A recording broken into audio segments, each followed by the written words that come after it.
In this video, I'm going to show you how to make a Chipotle lime spatchcocked chicken in the Rambler. Alright, so you want to get started by getting some lump charcoal or briquettes going. So I'm going to get 2 firelighters started. Then I'll get our charcoal chimney on top of our firelighters and fill that about 3/4 of the way. Alright, so while our briquettes are catching light, we're going to prepare our chicken. As you can see, we've got a whole roast chicken here.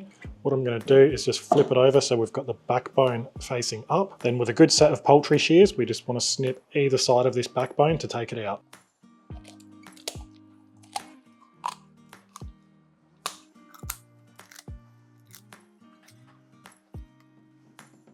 Then we can just make a light incision in between the breastbone. Then we'll flip our chicken over, and then we just want to press down in between the breasts just to flatten it out like so. Then I just like to flip it over once more, and we can just give it a light trim on the underside.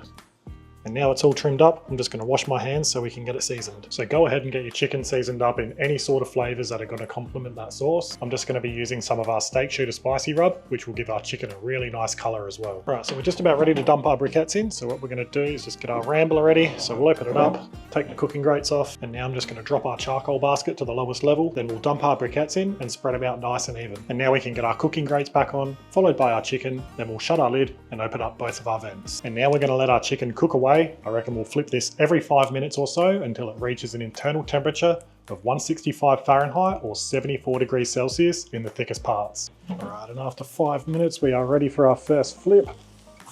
We're getting some nice color already, and I'm just going to tuck those wingtips behind so they don't burn. Now we'll shut our lid and let it keep going. Now while our chicken's cooking away, I just want to blitz up a 230-gram jar of Chipotle in adobo sauce, along with the juice from 2 limes. Alright, so after about 20 minutes, our chicken's got a beautiful color and char on it, but I don't want that to get too much darker or burn, so what I'm going to do now is just take one of our cooking grates off and move all of those briquettes to one side, so our chicken won't be over any direct heat. And now we'll finish cooking our chicken indirect until it comes up to temperature. Then we want to get our Chipotle and lime mix into a pot, and to that I'm going to add a teaspoon of smoked paprika, a teaspoon of onion powder, a teaspoon of garlic powder, and then a tablespoon of brown sugar. And then we can leave that as it is until we're ready to heat that up around 5 minutes before the chicken's ready. Alright, so we're about 45 minutes in. We're just about ready to get this sauce in to heat up and finish this chicken off. But while we've still got a little bit of time, I'm just going to respond to some of the questions and comments I posted about this cook in our YouTube community. Now most of these are just comments, but we're going to get through them anyway. And the first one is from Envy This 101. Just keen to see how it's prepared. There's a few ways to spatchcock it. Interested with the flavor profile you go with. And yeah, there's definitely a few ways to spatchcock it, but I think the easiest way, especially if you've got some good poultry shears, and it's probably one of the quickest ways as well, is to do it the way I've shown in the video. And the flavor profile, honestly, you can go with so many different flavors, but this is one of my personal favorites, but it does have quite a bit of spice to it. And then Peter Richardson 1386 says rotisserie over charcoal, just don't put a can up its ass. And I definitely agree there. Rotisserie chickens are very hard to beat, and beer can chickens are very overrated. And then Steurasian has asked if I'm going to be doing a beer can chook, and the answer is no. I've done one before and they do come out good, but I think it's just a waste of beer, to be honest. And then Absoz says, love a good chook for a feed, so many possibilities for sure. Spatchcocked or rotisserie are both great ways. The first is the simpler to cook and prep, the latter is a bit more prep but a better result. And don't forget a decent stuffing.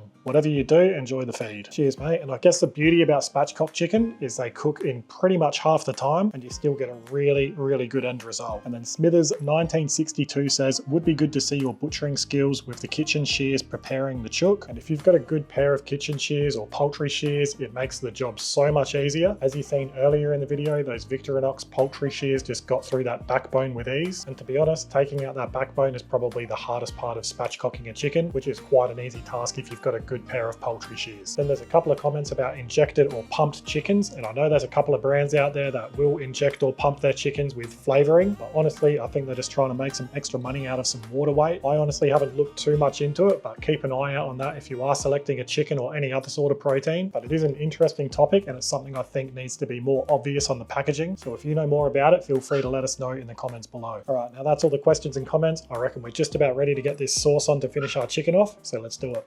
Alright, now that chicken is looking absolutely incredible, and right in the thickest part of these thighs, we're right on that 74 Celsius or 165 Fahrenheit, but in our breast we've still got a few degrees to go. My main concern is not overcooking the breast. It doesn't really matter to me if the legs, thighs and wings overcook a little bit, but for now let's get our sauce on, and we just want to heat that up and give it a good mix so our brown sugar, onion powder, garlic powder and smoked paprika can dissolve. Alright, then once your sauce is heated through and it's had a good mix, have a taste and adjust it to your liking. Then once you're happy with it, brush it all over your chicken.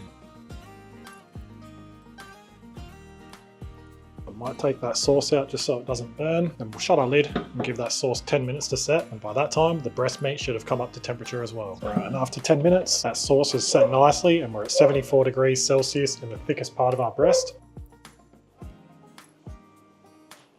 Seriously, just have a look at that. Now let's get that onto our cutting board. We'll let that rest for 5 to 10 minutes before we serve it. Right, now to portion our chicken, all we need to do is just go straight down the middle with a nice big sharp knife. And now we've got some half chickens.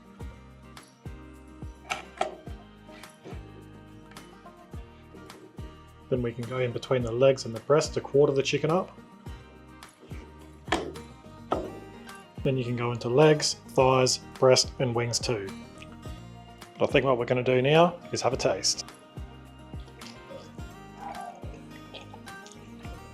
That is so good. Now that is super tasty, and because we only gave that chicken one coat in sauce, it's quite a mild spice. But if you were to give that chicken a second or third coating, it would definitely increase that spice level. But seriously, you've got to try that. The sauce goes well with obviously chicken, but it would go great with pork or fish as well. If you've got any questions about this cook, don't hesitate to ask them in the comments below. And if you enjoyed this video, give it a thumbs up and subscribe to our channel so you don't miss our next videos. But for now, that's the end of this video. So thanks for watching, and I'll see you in the next one.